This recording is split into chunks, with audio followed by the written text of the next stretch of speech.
Welcome to Hey Chaplain. My name is Jared Altick, and I'm a chaplain with the police department. The Hey Chaplain podcast is about talking to police officers who say, "Hey Chaplain, I've got a story to tell and some hard-earned wisdom to share." The guests on Hey Chaplain come from across the world, from the LAPD to Scotland Yard, and from Portland, Oregon to New York City. They are sharing their wisdom with you so that you don't have to learn everything the hard way. And as a patrol chaplain, I think you deserve something positive and encouraging. There are all kinds of things in life that can cause moral distress. And moral distress, when mismanaged, can lead to dysfunction in your life and what we call moral injury.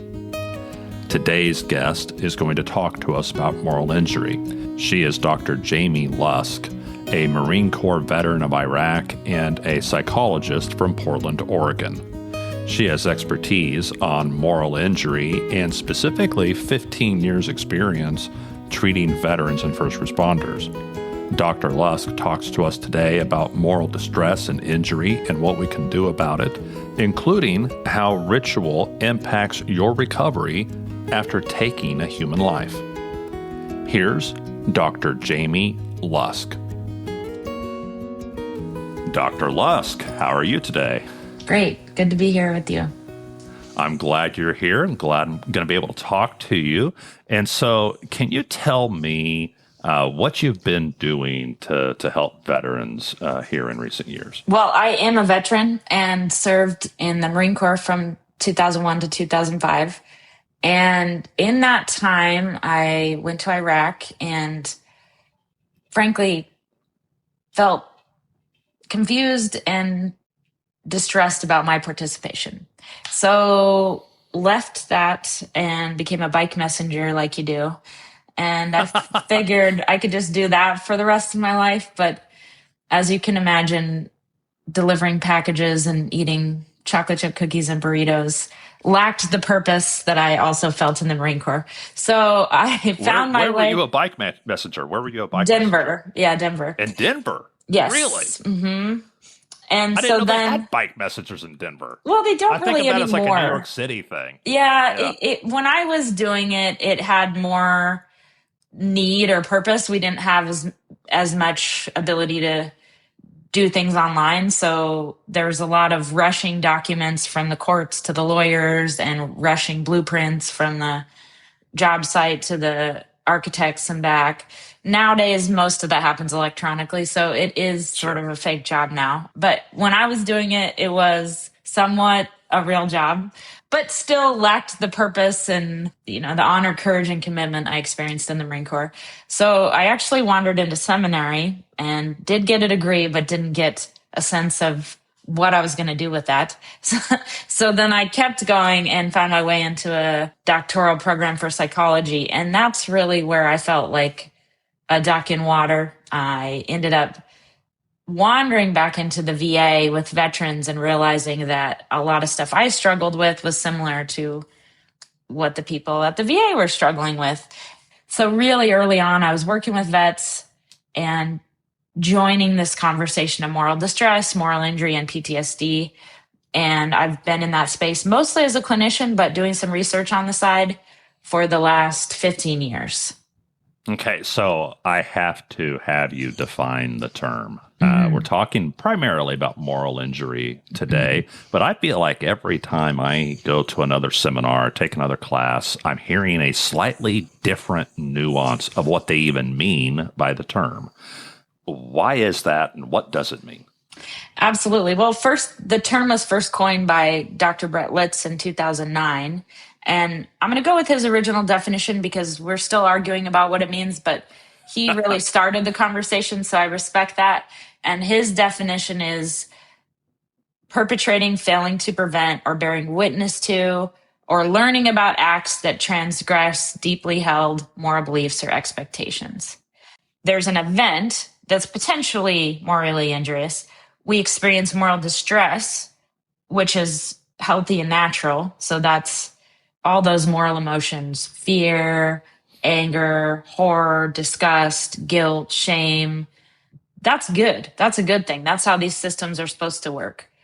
And then depending on what we do with that moral distress, if we bury it, if we stuff it, if we begin doing things to avoid it that then start to snowball on us, that becomes the moral injury. So the moral injury is, I guess you could think of it as, you got a hot spot and you ignore it, then it becomes a blister. The moral injury is the blister. It's the thing that starts to build momentum beyond the event itself. So Okay, moral distress, good thing. Moral injury, that's when we ignore our moral distress and now we got a thing that's affecting our functioning. So when we're talking about the source of this kind of injury, there are several layers baked into that definition. Mm-hmm. So it can be like an authority figure needed to do the right thing and didn't do the right thing. And you witnessed that betrayal of what you expected from them, what you needed from them, and that hurts. But then there are injuries that come from our own action or inaction. Can you describe that again? What is it that, as a soldier, as a Marine, as a police officer, what kind of situations would you be in that could result in moral distress and lead to a moral injury? Well, so I want to say that I've worked with thousands of people at this point, and what's interesting is it's not really the event itself, but the meaning we make of the event itself that determines which direction people go, whether they go into this shame, guilt spiral, or whether they go into more of a resentment spiral. So certainly some events lend themselves to one or the other more, but let's just take a sexual assault. I've worked with veterans and first responders who become deeply guilt and shame ridden and really blaming themselves for that transgression.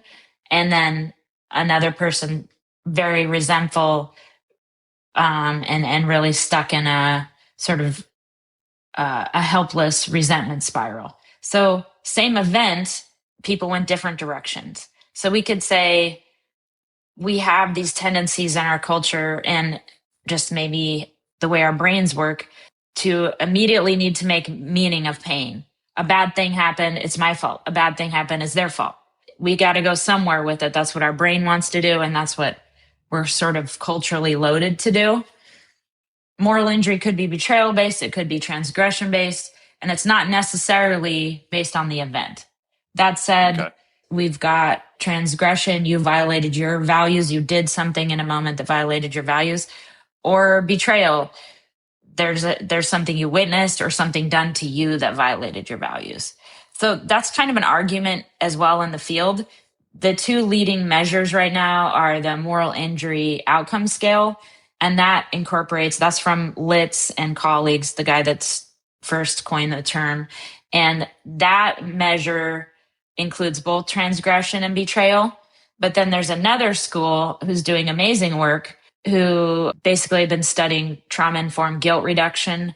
And their scale, the moral injury distress scale, only looks at transgression. So in the field, there's a little bit of an argument whether we make moral injury inclusive of both betrayal and transgression, or we focus in on moral injury as transgression and we make another term that's betrayal or something else. I like them combined because I think there's also people in the middle that are like, a bad thing happened, it's my fault, it's their fault, it's my fault, it's their fault, it's my fault, it's their fault, it's my fault, they're stuck in this like, it's somebody's fault, I can't figure out who. and situations are complex. Right. There are plenty of situations where I have some guilt. I was there, I had a certain amount of participation, but also there's other people who are responsible for this. They started it, they caused it, they put me there. And without them, I wouldn't have been there in the first place. And so I could see the betrayal thing too. And with like in law enforcement, the more common issue is the betrayal. Yeah. I feel like I am not being taken care of. I am putting myself at risk and you're doing nothing to help me. And you said you would and you're not. And that betrayal is a common gripe. Right. That being said, the transgression where I've done something I'm ashamed of, that maybe is less common, but it strikes me as deeper, and that changes someone's outlook on the world if they start to redefine who they are because of what they've done. That could change everything. To me, that seems to have a stronger cascading effect. I'm not sure if that's accurate. I think it can, partly because shame thrives in secrecy, judgment, silence, and those who are experiencing more of that transgression-based moral injury are less likely to share it, less likely to find camaraderie in their suffering. So, for instance, because when someone feels betrayal, they announce it from the rooftop. Mm-hmm. You know, yeah, it's for like sure. They wronged me. They promised. They didn't keep their promise. And so, right. Yeah. So I run a group. You'd be interested in this because on some level from the very beginning, I'm like, this is a bit suspicious. We sort of stole moral injury from chaplains. Religions had some things to say about these topics for the whole time. Yep. Religion's been on the planet. So I really early on partnered with Chaplain Services at the Portland VA, and we've had a psychospiritual act for moral injury intervention. ACT is a type of therapy, acceptance and commitment therapy.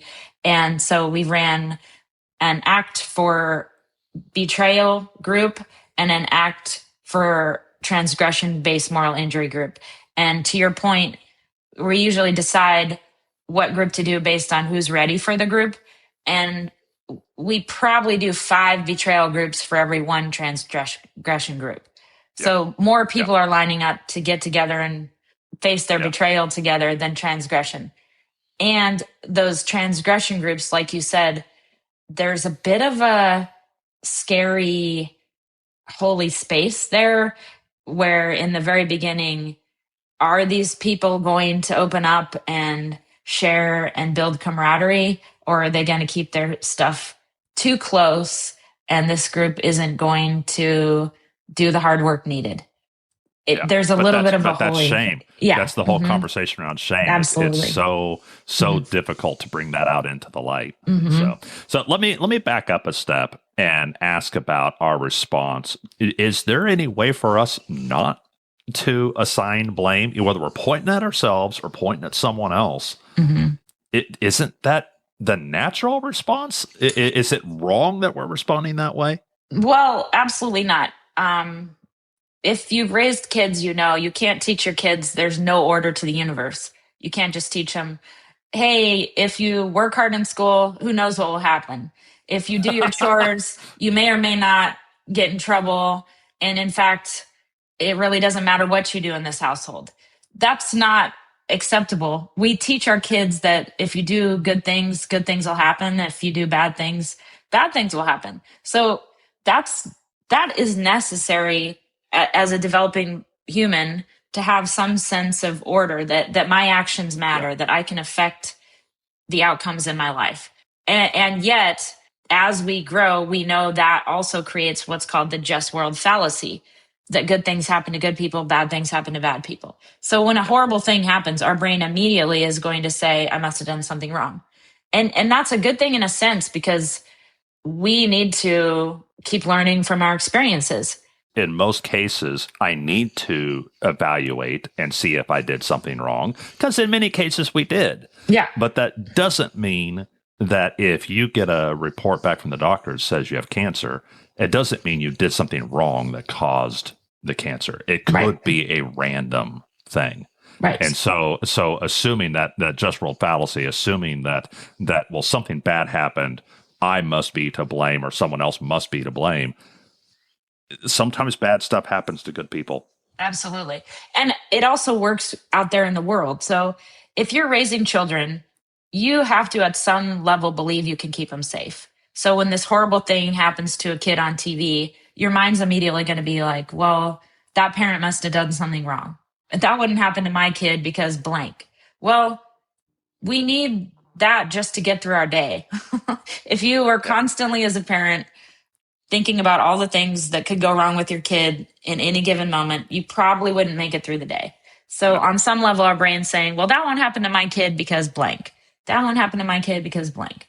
It's not just inside of us, but it's every witness ever out there in the world also has just world fallacy. if you live or die with every possibility instead of living with what is probable, or every probability, if you live and die with every possibility, you won't last long. You will fall apart, and you will not be able to function. Exactly. Yeah.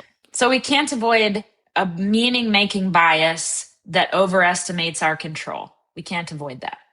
And yet, that's well said. Say that again. Say that again. We can't avoid a meaning-making bias that overestimates our control.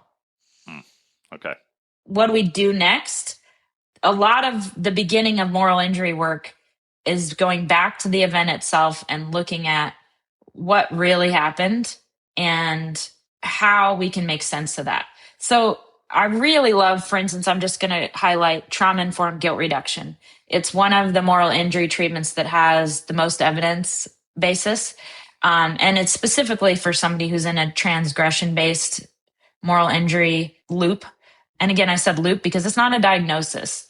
It's basically a cycle where you're stuck, and it's affecting your functioning, but it's not a diagnosis. In this treatment, you're evaluating your guilt and you're breaking it up into different parts. So first you're looking at foreseeability. How much could you have predicted that this was going to happen?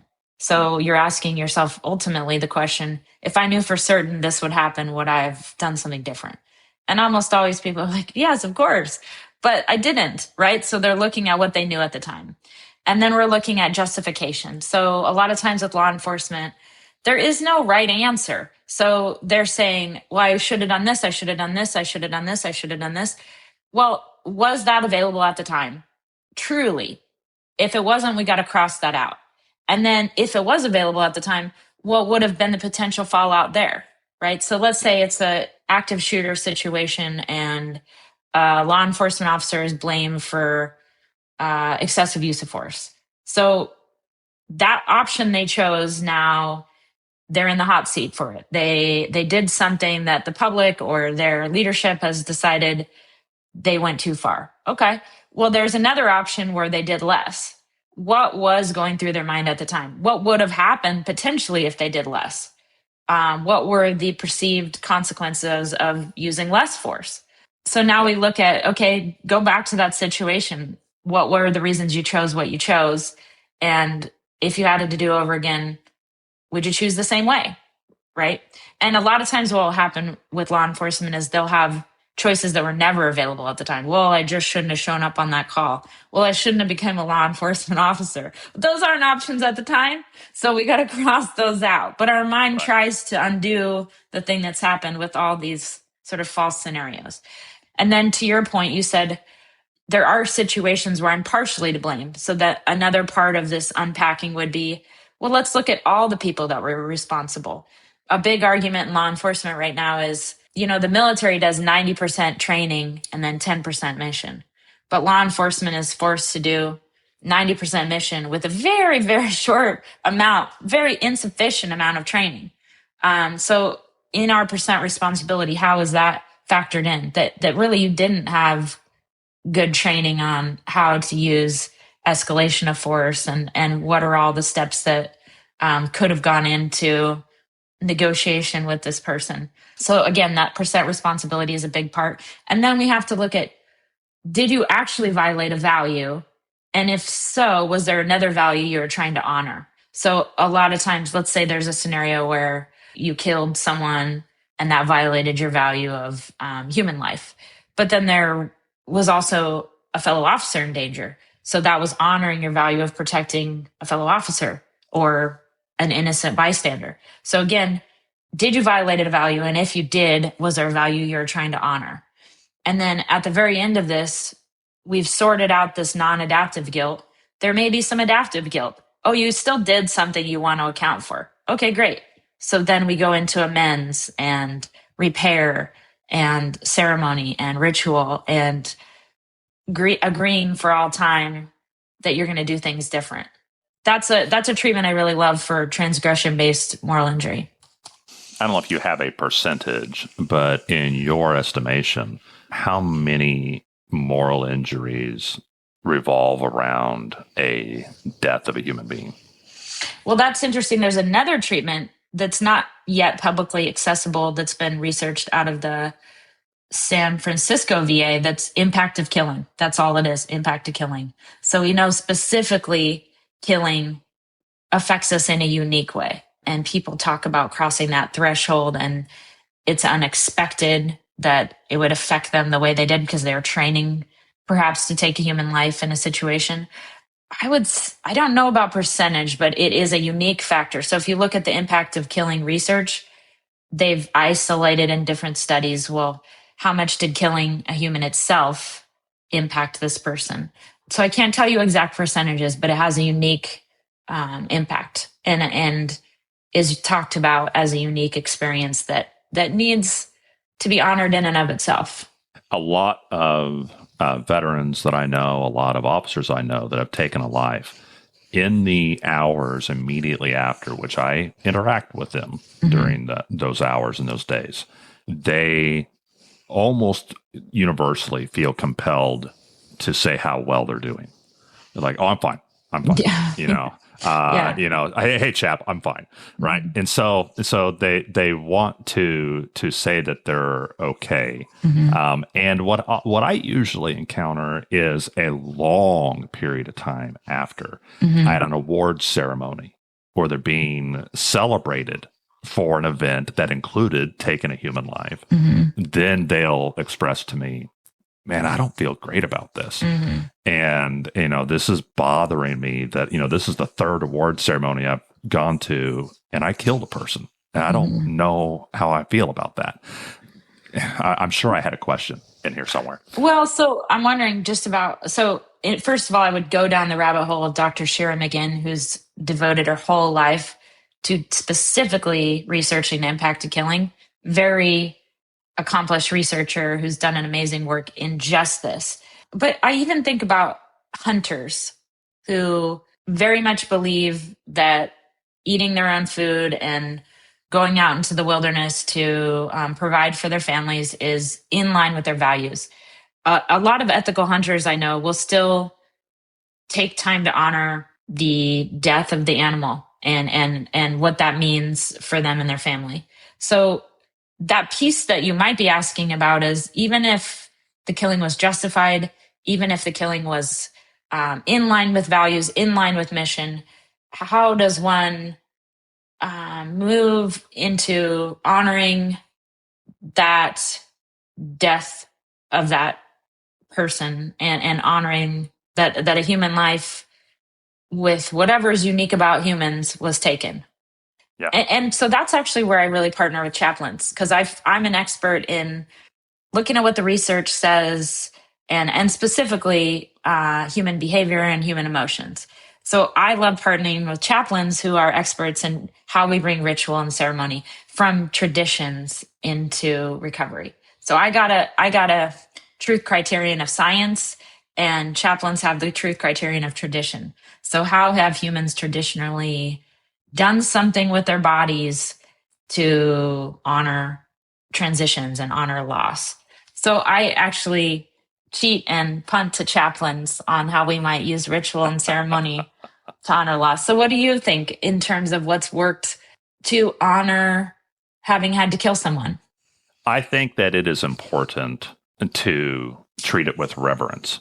And young men, military and law enforcement, are typically very flippant. It is kind of a very superficial coping, joking about how the person died or what they looked like, or, some detail of it. They'll make it a joke and they'll treat it like it was another day at the office and no different than going to get a cup of coffee.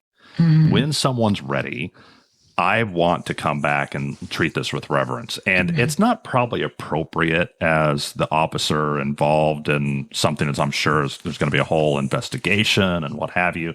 It's not appropriate for them to go to the funeral.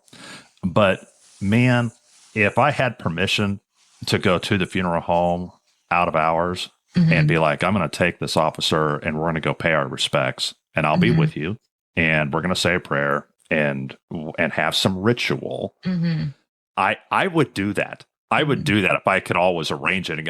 You typically can't, but if I could, I would do that. And I think that would lead to better results because I know how important having a moment to express yourself, say your piece, and reconcile what has occurred and treat it with reverence. If we don't treat it with reverence, then that human means less, and that diminishes me. Absolutely. So I don't want an officer to feel like, well, he was a bad guy, therefore his life doesn't count at all. No, we're not saying you committed murder, but we're also not wanting to say that this person has no value, because I don't want you to start thinking of yourself that way. Yeah. If any scenario involves taking a human life, let's not be flippant about it. Exactly. Yeah. Let's be professional. Let's be reverent. And if we can include some, ceremony or something like that, I think some ritual actually helps in that regard. Absolutely. And I don't think we'll get a randomized controlled trial that'll show this or that ritual is the ritual, but we do have research that shows that grief is facilitated by ritual and ceremony. And so how do we help someone do something meaningful with their body, like you said, to honor and make space for the loss? And a lot of times that includes elemental stuff, burying things, burning things, throwing things in the water, whatever it is. What can you do with this body to say this matters? Yeah. And when you say what can you do with this body, you mean what can you physically act out? Right. Yeah. Yes. Yeah. Yeah. Not the other body, right? Your own body. Right. What can you do with your body? Act out? Right.